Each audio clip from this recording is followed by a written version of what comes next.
tous les villages, ils font la cérémonie comme ça. Tu te rappelles pas quoi?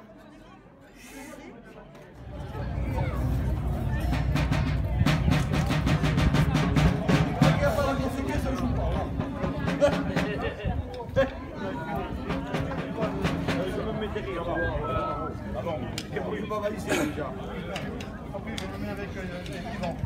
Vous êtes prêts? Non, moi je veux faire. Attends.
4e anniversaire du 11 novembre de l'armistice 1918. Armistice victorieux pour la France et ses alliés après 4 années de combats meurtris face à l'Allemagne et aux empires centraux. Il n'est pas une ville, un village de France qui ne garde gravé dans sa pierre d'un monument aux morts le souvenir de ceux qui sacrifièrent leur vie pour la patrie et la liberté. Ce 11 novembre 1918, la France déplorait 1 400 000 morts, 740 000 invalides, 3 millions de blessés, des centaines de milliers de veuves et d'orphelins. Le travail de mémoire de toute son importance afin d'éviter un retour des erreurs du passé pouvant entraîner les mêmes conséquences désastreuses. Ainsi, l'Union française des associations de combattants et victimes de guerre, dite UFAC, fidèle au souvenir de toutes celles et tous ceux victimes de toutes les guerres, invite la jeunesse à œuvrer pour un monde plus juste, plus solidaire, plus fraternel et en paix.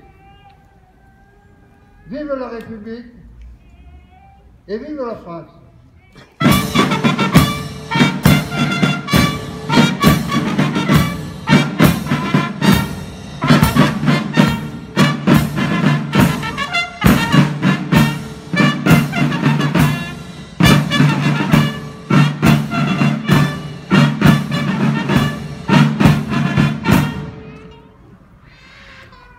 Journée nationale de commémoration de la victoire et de la paix, hommage à tous les morts pour la France, de M. Sébastien Lecornu, ministre des Armées, et de Mme Patricia Miralles, secrétaire d'État aux anciens combattants et à la mémoire.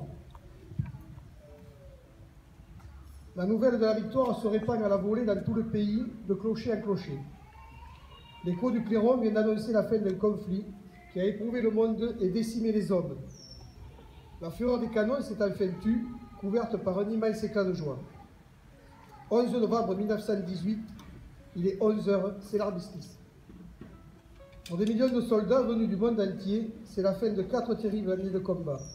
Le soulagement est immense. La guerre est finie, mais pour les survivants commence un funeste décompte, celui d'1 400 000 soldats français tombés au champ d'honneur, de 4 millions de nos militaires blessés ou mutilés, ces braves aux gueules cassées qui plongent la nation entière dans l'effroi et l'émotion. Le traumatisme est mondial. En tout, ce sont près de 10 millions de soldats qui ont été tués, 3 millions de veuves et 6 millions d'orphelins. Les morts sont presque aussi nombreux parmi les civils.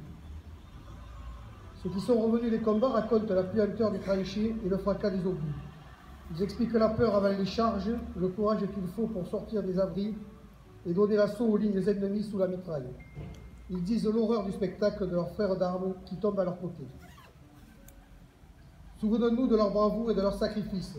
Commémorons ces soldats dont les noms doivent rester gravés dans nos mémoires, comme ils le sont sur nos monuments aux meurtres, dans les villes et les villages de France, dans l'Hexagone comme dans l'Outre-mer. Souvenons-nous des soldats venus d'Afrique, du Pacifique, des Amériques et d'Asie, de ces soldats alliés venus verser leur sang pour la France et défendre avec nous la liberté sur la terre qu'ils ne connaissaient pourtant pas. Le sacrifice de nos poilus nous oblige. Il nous rappelle que la paix a un prix et que nous devons être désormais unis avec ceux qui étaient hier nos adversaires, car ce n'est qu'avec le passé qu'on fait l'avenir, écrivait Anatole France. Ce souvenir, ce sont les jeunes générations qui doivent désormais s'en emparer pour raviver la flamme de la mémoire de ceux qui sont morts pour la France, pour notre liberté. C'est la reconnaissance de la nation doit à ses combattants, à ceux qui sont tombés et à ceux qui ont survécu. Cette année, nous honorons 2 soldats morts pour la France au Mali, le maréchal des soldats, le maréchal des logis par le chef Adrien Quélin et le brigadier chef Alexandre Martin.